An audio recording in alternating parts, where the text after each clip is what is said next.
amigos, yo soy Alexander Frederiks y les doy la más cordial bienvenida a un programa más de Actitud Más. En esta ocasión nos enlazamos hasta los Estados Unidos. Allí vamos a estar encontrándonos con una persona muy importante para mí, un gran amigo. Él es Aaron Rodríguez, a quien le doy la más cordial bienvenida. Aaron, saying hi, and we want to thank you because now we have you here in front of our desk. We want to know everything about Reiki, Kabbalah, and let me tell to the audience, let me say this, you are a Reiki master guru or a Reiki master teacher, an internationally recognized and certified Reiki master.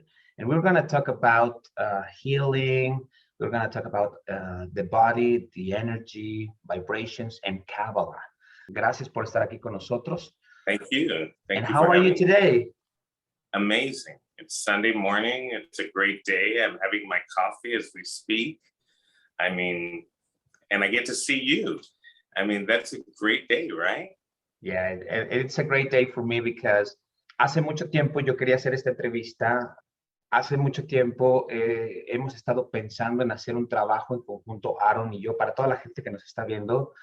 There was a lot of time that we were trying to prepare something like this, and now we are having here in front of our faces. So that's good for us. Let's move on with the questions. Let's move on with the information. I want to talk about everything. And quiero que la gente en este momento sepa todo lo que Aaron Rodríguez tiene que dar. I know, Aaron, and I have to say this to the audience. You are a very gifted man. You can heal with Kabbalistic Reiki, and esto no es algo muy común. This is not common. We cannot find this in a lot of people. There are special ones who knows how to do this, right? Hay personas que desde muy pequeñas saben que están cerca de la luz, y Aaron Rodríguez es una de estas personas en las que, since he was a kid, he was close to the light. So, how important is attitude in our day-to-day, Aaron? ¿Qué tan importante es nuestra actitud en el día a día? Wow. That's like probably the most important thing, because one of the things, especially with the teachings of Kabbalah, or, Kabbalah, is that it's mind over matter. So we can heal ourselves. You don't need necessarily healer, right? To heal yourself, you can heal yourself. And remember, it's mind over matter. It's what we believe. It's our consciousness. It's our certainty in the creator and the light of the creator and the healing power of the creator. So, healing just has to do with energetic blockages within our bodies, okay? So they go in and remove these energetic blockages. The only thing is, if we don't heal this, if we don't have that consciousness and we don't heal our mind, we cannot heal our body. Start to change. Right. That's a healer can go through and heal the body. But the problem is this: if you haven't changed the way that you think, that same blockage will come back. Okay, so let's start with the basics. It's really up to, sure. To understand Reiki and Kabbalah and its healing function, sure. I think it's necessary to make an introduction that helps us to know how powerful this practice is. So our body has a perfect mechanism that works through energies and vibrations, in addition to the many basic functions that we know, right? That's right. There are several ways to heal our body if it's damaged or in pain, but through Reiki, can I heal my body?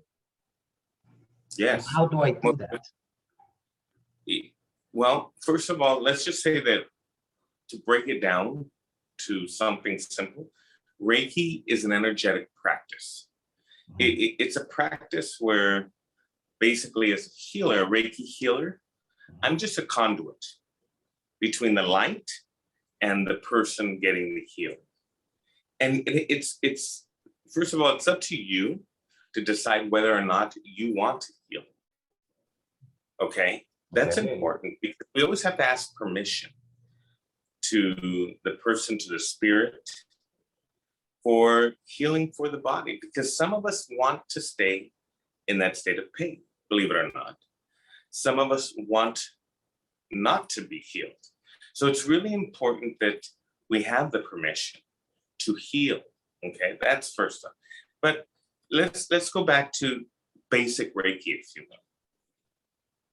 Reiki is just a practice of taking in the light, and me as a conduit. Okay, I just go through the body, and I'm looking at blockages to see what's blocked. It also gives me information in regards to what's going on in your life. Okay. So for instance, I might have a client that, they have this blockage, but it has to do with money. It has to do with money, and they're always worrying about money. Okay. So I go through, and I might get this information in regards to like lower back pain. Lower back pain, sometimes for me, can indicate that this person worries about money. Okay. My God. And so, it's, and you know what? I think that, yes, there are certain symbols that we use in terms of Reiki. And there's a training that everyone goes through so that they know how to use these symbols. Okay. Okay. And I was trained in the Usui method, okay, which is a traditional method. But I've also incorporated my study of Kabbalah into this. So what I do is what I have coined as Kabbalistic Reiki, because I use not only the traditional symbols, okay, and go through the chakras as any Reiki master would do, or any Reiki practitioner would do. But I also use what's called Tikkun Hanafesh, which is Tree of Life reality through Kabbalah. And it actually deals with the chakras also. And it's a way of healing. And Tikkun Hanafesh is also something that we do with Anabatoa. And it's a way that we heal with the right hand. We use right hand because right hand is the giving hand, okay? Okay. In traditional Reiki, you can use both hands, but I also use this crystal as well to do my work. Okay. And so, there are traditional ways, but again, what I'm going to say is that what I do is not traditional in any way, shape, or form, because I use the guidance of my guidance team of people who have gone before me. Even I work with a shamaness, se llama Princesa Muisca, and she's a shamaness in Colombia. And so we work together to do healings as well. So let me say this, if I understand very well. So you use your right hand, you use your crystal, and you have all these tools that are going to help you with situation to heal it, to try to heal a body or something. But the most important thing that I remember right now is that you said if the person doesn't want to be healed, he's not going to be healed.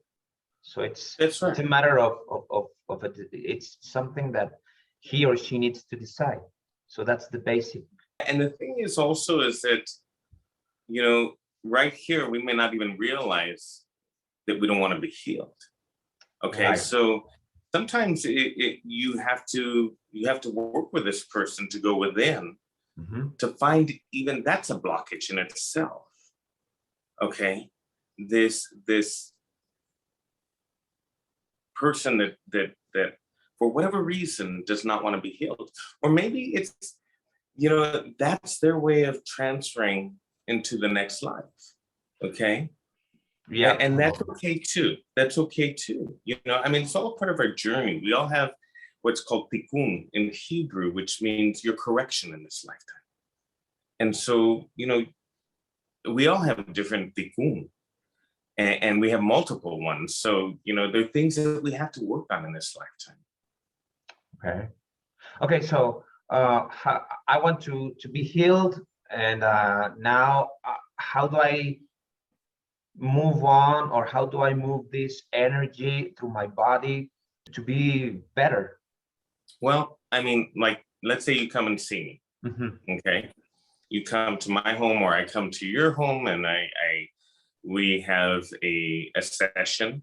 The first thing that we do in my session, again, my Reiki, I combine my Reiki with Kabbalah, with the traditional Reiki.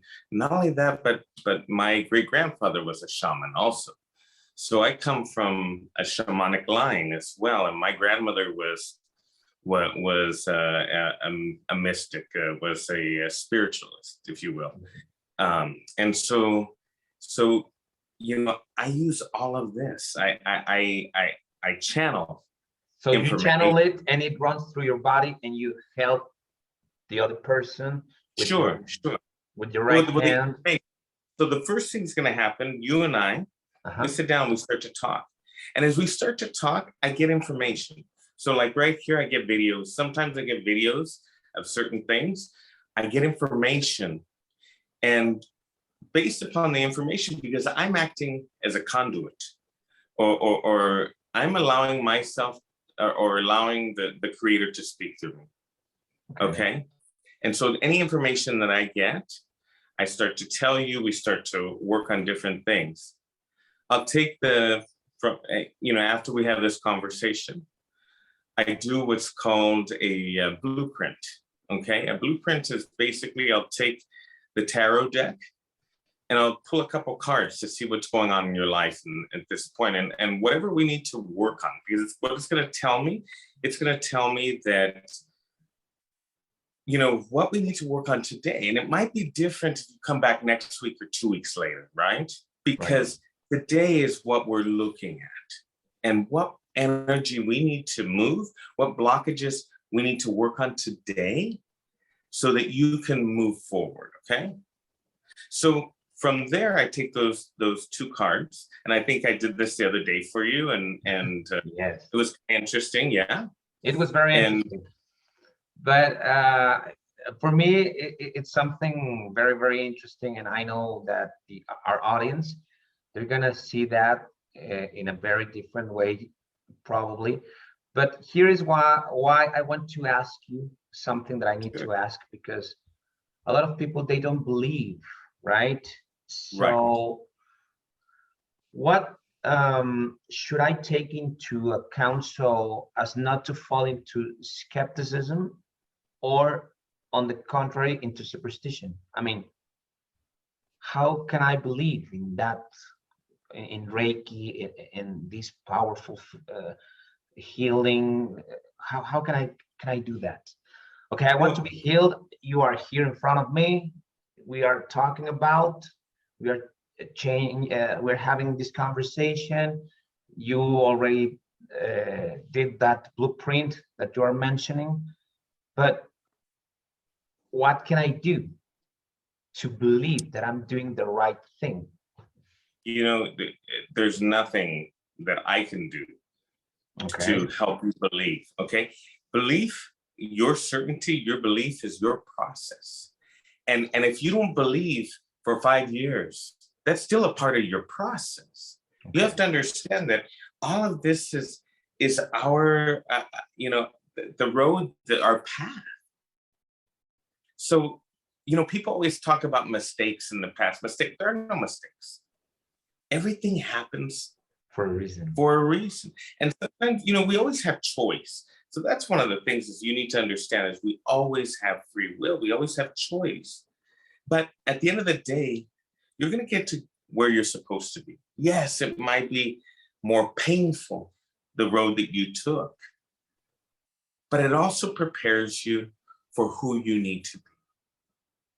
And, you know, sometimes, believe it or not, sometimes the creator, you know, kind of trips us so we can fall into that rabbit hole, so to speak, in that darkness, so that we can actually see the light. Because sometimes, you know, it's bright around us, but we can't see the light. We can't see our blessings. We can't feel that.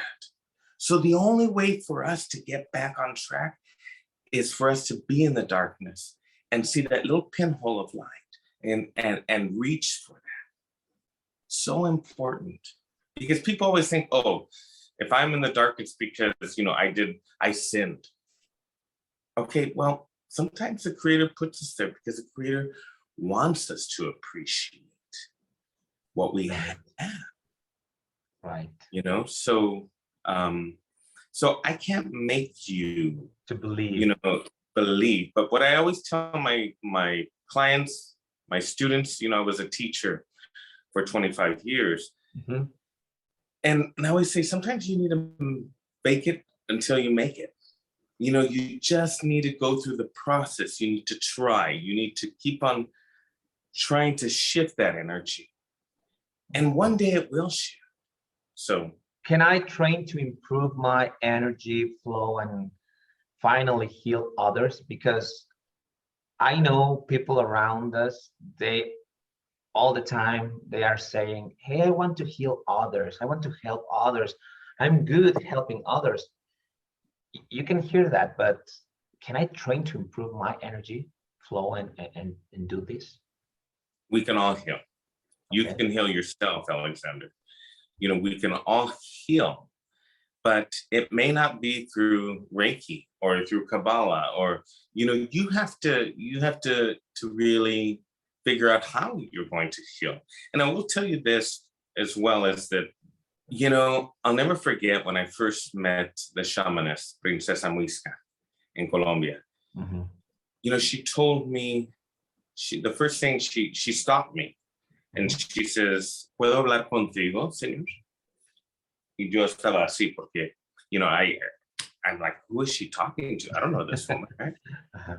And I said, yeah, we can talk. And she says, you're a great healer.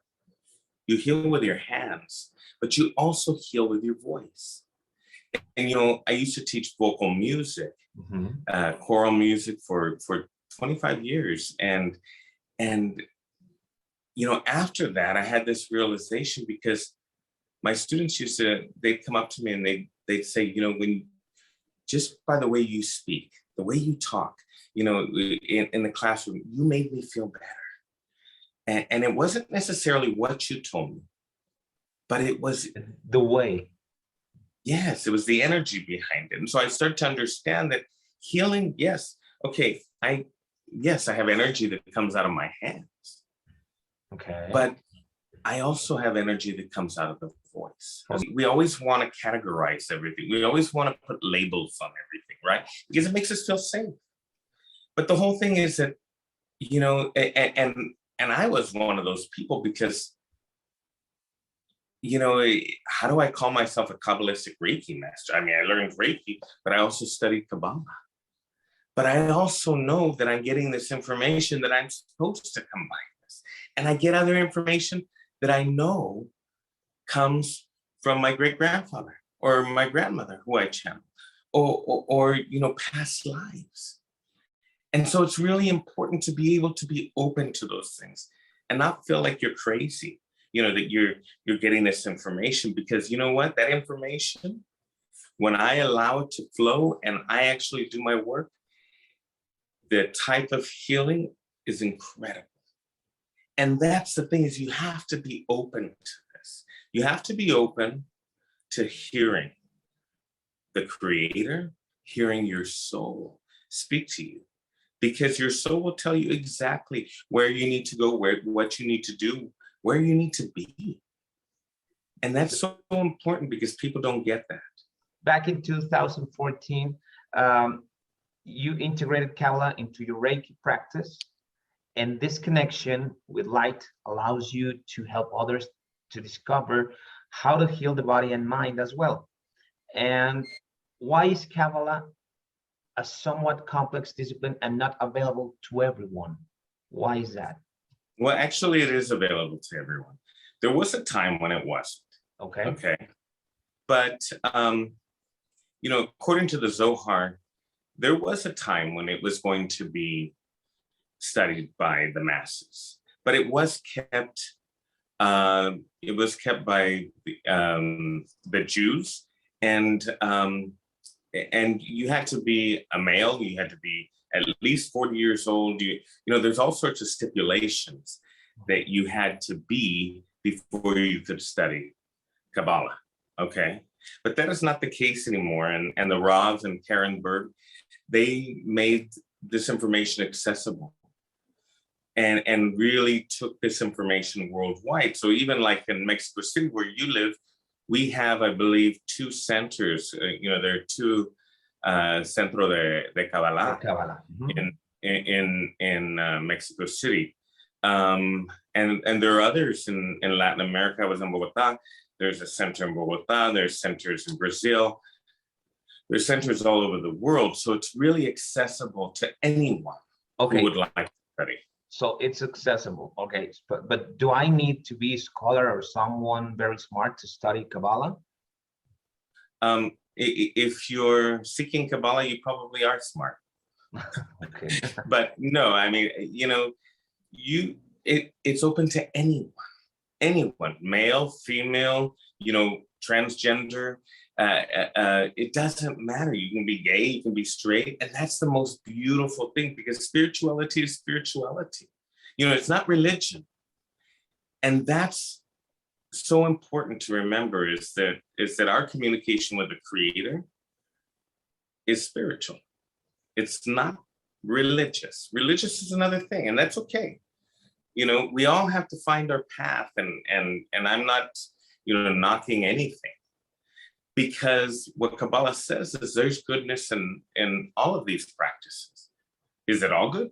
Probably not, but there is goodness in all of this. Okay. So what is the way of the warrior who conquers the darkness with the power of the light? This is something that I wanted to ask you so many times. I think what's really important is that to understand is that, like I said before, everyone's process is going to be different. Okay, that's first off.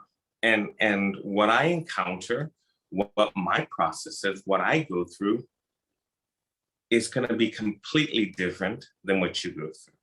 So to say this is the way, not really, because it's about your process, about your tikkun, your correction in this lifetime, okay? So for me, there are a lot of things that I've encountered. And I'd even say that I went face to face or toe to toe with the devil one time. But what that did also was that helped me to understand that I don't need to be afraid. What I believe is that the only power that the dark side has is the power that I give them. Okay. And you know, fear is one of those things that really gives them power, really gives the dark side power. And remember, the dark side is like a leech. It's, you know,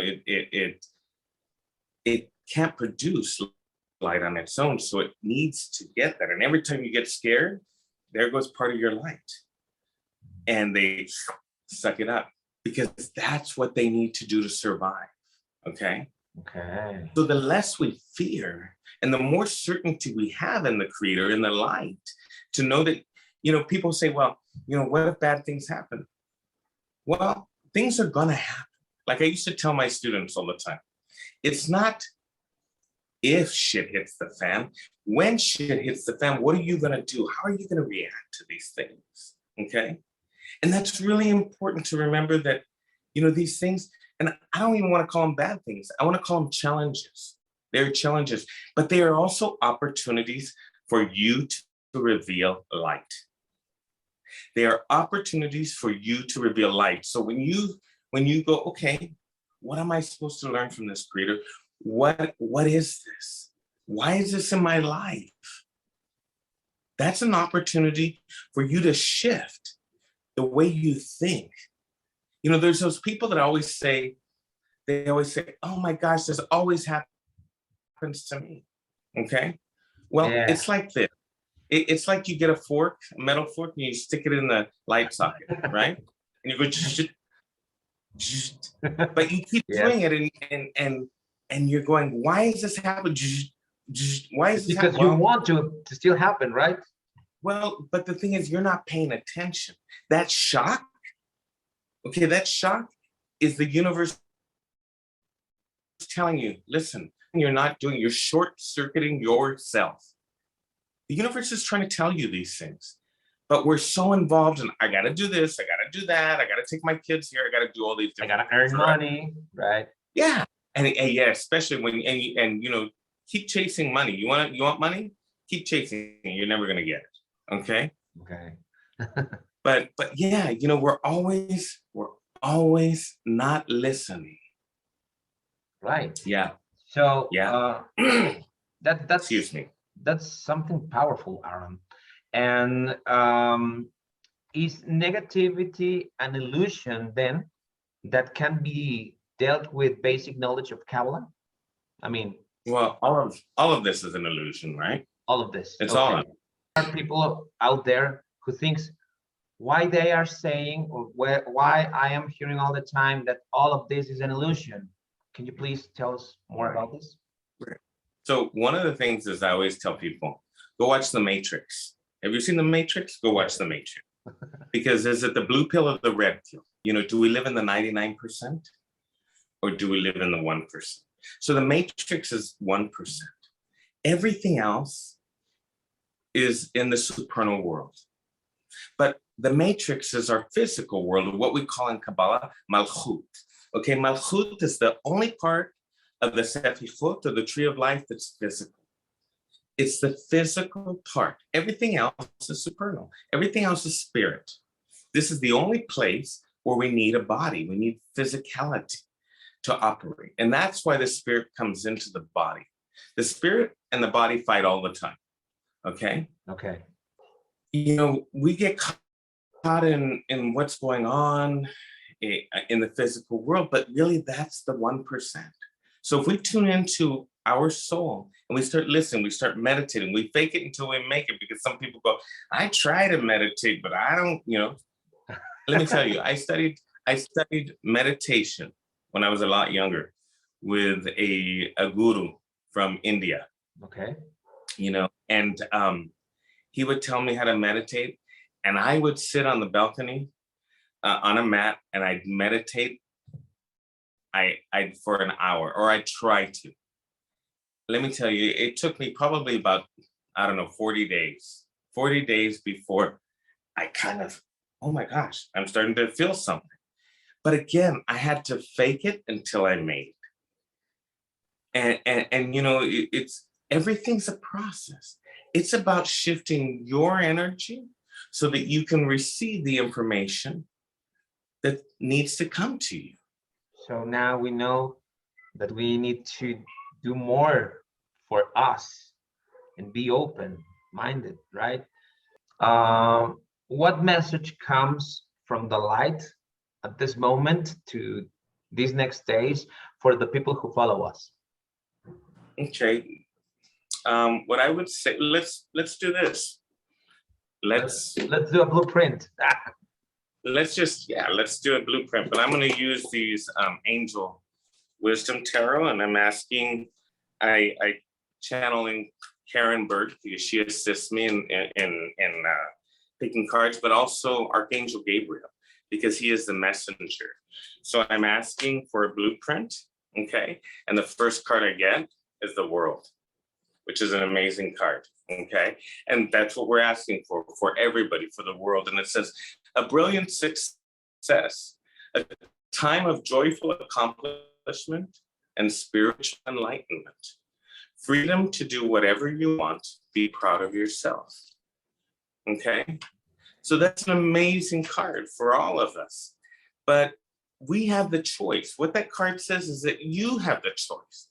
You are given this opportunity to be who you want to be, but make sure it's who your soul is. Listen to your soul, okay? Okay. And that's really important. You have the opportunity today to make changes in your life. It's up to you. It's up to you. I mean, you know, the creator's not going to do it for you. Let's be real clear about that.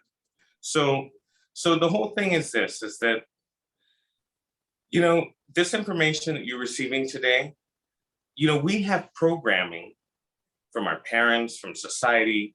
We have all of this that we have these belief systems that don't necessarily serve us, but yet we still adhere to these belief systems, making it difficult for us to make change. But remember, that's the dark side, telling you that, oh, no, you have to do that.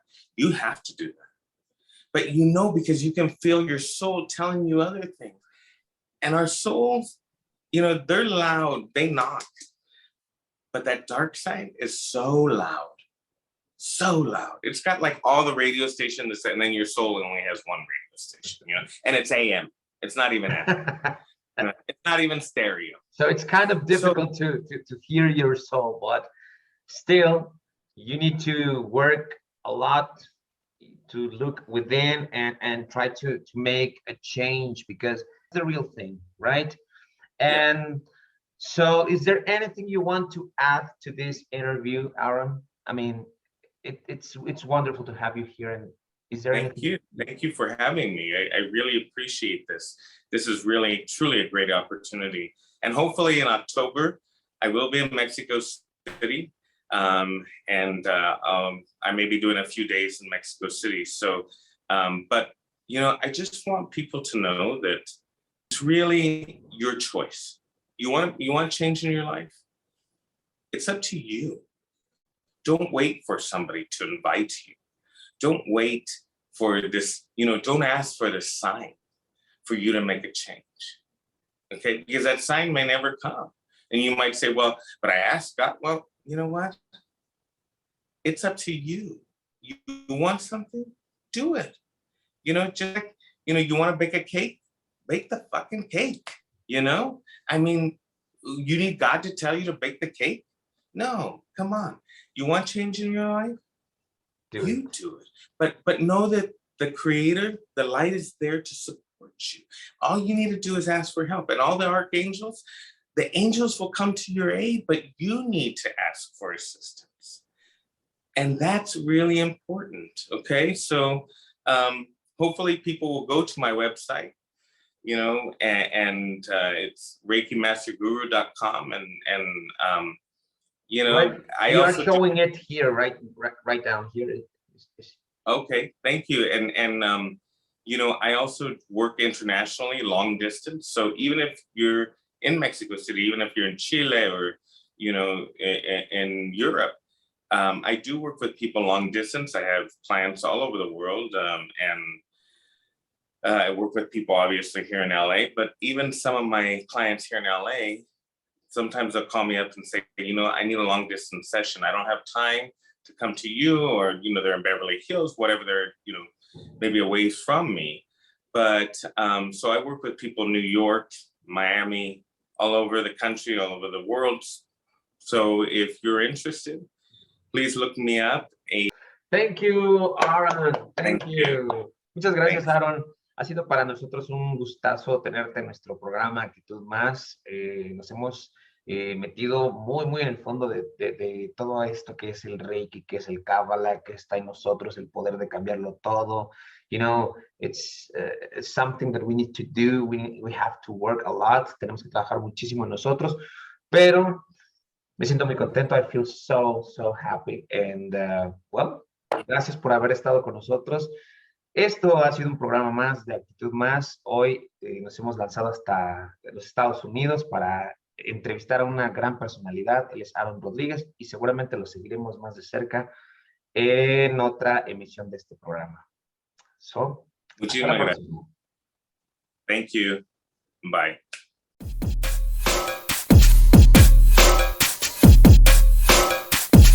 Amigos, ¿qué tal? Yo soy Alexander Frederiks y una vez más me acerco a ustedes ahí en su pantalla para que no se pierdan el programa que tiene más actitud. Un contenido padrísimo, especial, con mucha información, con muchas ganas y además con invitados de lujo, invitados especiales que nos contarán muy buenas historias y aprenderemos mucho de ellos. Con Alexander Frederiks en el programa Actitud Más, martes 10 de la mañana.